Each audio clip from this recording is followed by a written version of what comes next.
Hi everyone, and welcome to the My Relationship with Food program. Today I'm going to be demonstrating a Napa Cabbage apple slaw with a tahini dressing.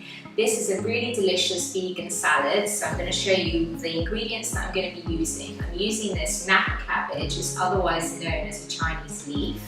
I've also got 2 apples here. I'm using a green one as well as a red one just for contrast. I've got carrot here. I've got pecan nuts for protein and lots of nutrition. And the seasonings that I'm going to be using is herbamere, which is a salt infused with garlic and herbs. If you can't find that, you can always use Maldon sea salt, cracked black pepper, and then the dressing that I'm going to make is a really natural dressing. It has no oil in it, so it's based around the natural oils from the tahini. So I'm using tahini paste, water, lemon juice, and you can either use honey, agave, or maple syrup. And then for garnish, I've got toasted sesame seeds and finely chopped dill. So first things first, this is the Napa cabbage, and you just need to shred it up quite finely. So you can use a chef's knife, which I'm using, or you can use a serrated knife, whatever works for you. The benefit of using Napa cabbage is that most coleslaws you'd usually use like white cabbage, which is quite coarse and quite tough, but with the Napa cabbage you do get some hard bits, but then again you get the soft bits, so it's quite soft and delicate. And once you've got your dressing on, it really wilts down. So at the moment you'll see when I mix it all together, it will seem like a lot, but actually when I come to add in the dressing, you'll find that the salad just reduces slightly. So I'm just going to go right to the end to make sure I have got some of the root part in, because it gives it a bit of consistency. So I'm probably going to go to about there. And then I'm just going to cut this up just a tiny bit more, just so it's easy for people when you're serving. And then I'm just going to pop that into this dish. So you see here, this is part of the Napa cabbage. This bit's quite hard, but it's kind of sweet and crunchy, and then you've got the natural leaf from the cabbage. Okay, so now the next thing I'm going to do is julienne, the carrot. So I've actually got this peeler, which is really handy because I've already peeled the outside of the carrot, and then you just simply peel around the carrot, and then you get strips of carrot, which is called julienne. So then you can add this into the salad as well. So this gives it a really nice texture once again. Again, if you want these pieces to be shorter, you can just cut them up smaller depending on what you like. But I kind of like the long pieces because it gives the salad lots of colour. Okay, so this is the carrot now that I'm going to add into my salad. So that's all really pretty and julienne. And then you can just start to mix this together so that everything's evenly distributed. Already it looks really lovely and colourful.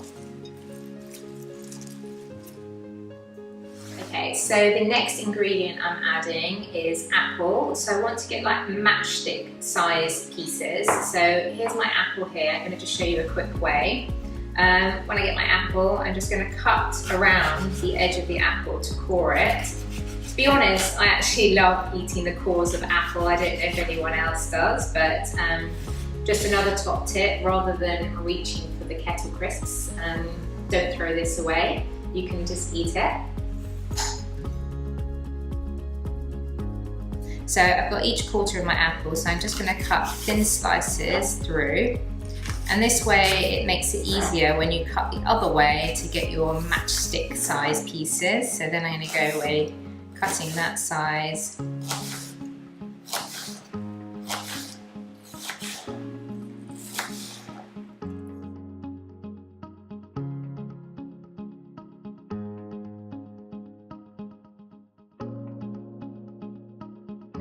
Okay, so just a little top tip for you, if you wanted to cut the apples in advance, you can cut them into your matchstick pieces and you can just cover them with water and a little bit of lemon juice.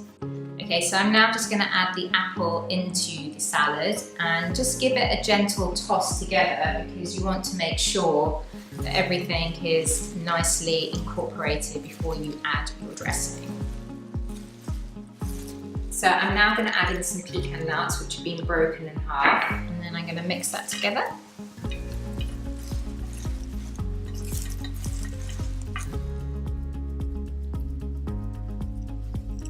I'm now going to season with sea salt. So I'm going to break that between my thumb and index finger. So I've chosen to use the molten sea salt here, and I'm going to use the herbamere in the dressing.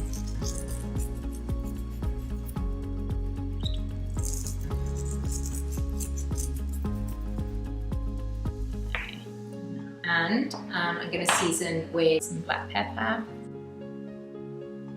and then toss that together.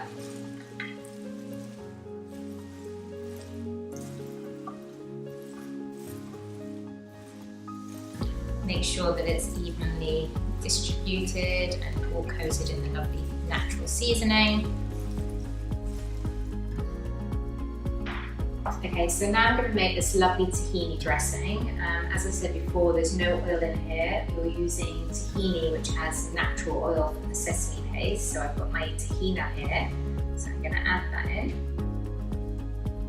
Just going to use this spatula to make sure I get everything out of the bowl.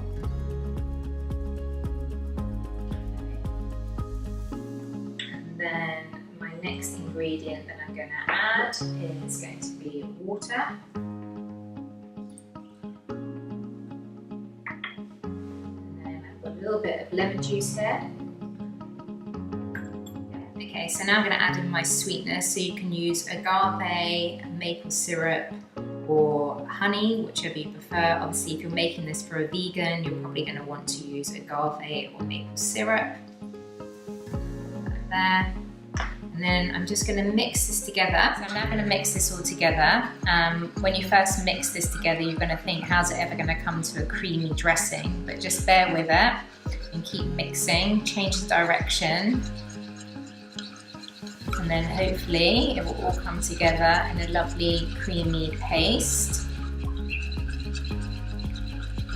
Okay, so in order to get a really lovely creamy tahini dressing, you've got to keep mixing it and stirring it until it gets really nice and combined, and you get a really lovely thick creamy dressing. So at first when you start mixing, it will look kind of separated, but keep stirring until you get it all thoroughly blended.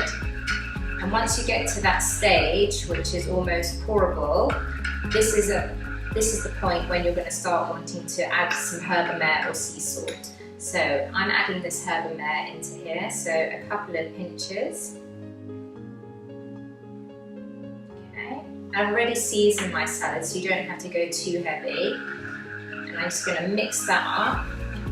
Usually when making a tahini, you add garlic as well, but in this recipe I haven't. But in the herbamere, it's actually infused with garlic and herbs, so you don't need to add in, but should you want to, you could add a bit of garlic.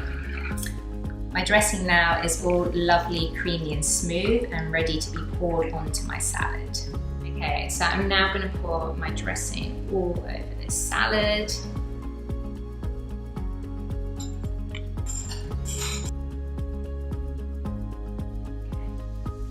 Here, my salad is looking absolutely gorgeous, really vibrant, lots of crunch there, lots of nutrition there from the nuts to the tahini dressing. So I'm just going to toss this all together. So to make sure that it's all evenly distributed with the lovely dressing. This salad is also great for anyone who is not able to digest eggs. So it's an egg-free dressing. It's vegan, it's dairy-free. So it's really, really delicious. Lots of flavour, vibrancy, nutrition, jam-packed with goodness. It can be delicious on its own or served with some lovely fish or meat or chicken. So I've just tossed my salad together, and the final garnishing is toasted sesame seeds. So I'm going to sprinkle that over, and then I'm going to add in some dill here. So I'm going to add that in, but I'm going to leave a little bit back at the end just to garnish the plate. So So just another top tip, serving suggestion. As I said before, this salad is absolutely delicious on its own, or if you wanted to serve it with meat or chicken or fish, it's fantastic to go alongside that.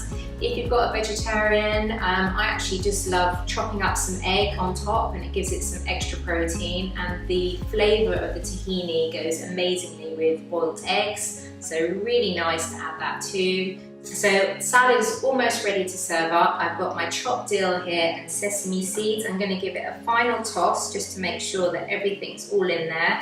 So you've got the sesame seeds, you've got the dill. If you don't like dill, you can change it to something like coriander or parsley. I just think the dill gives it a really lovely fresh taste to it. So the salad is all tossed beautifully together, and it's time to plate up. So this is a lovely, generous portion. And I'm just going to give a little bit extra because I like to pile up high. My salad is lovely plated up, and I'm just going to garnish it with a little bit extra dill just to give it a little bit more colour. And there you go, a really quick, easy, simple, delicious, crunchy salad.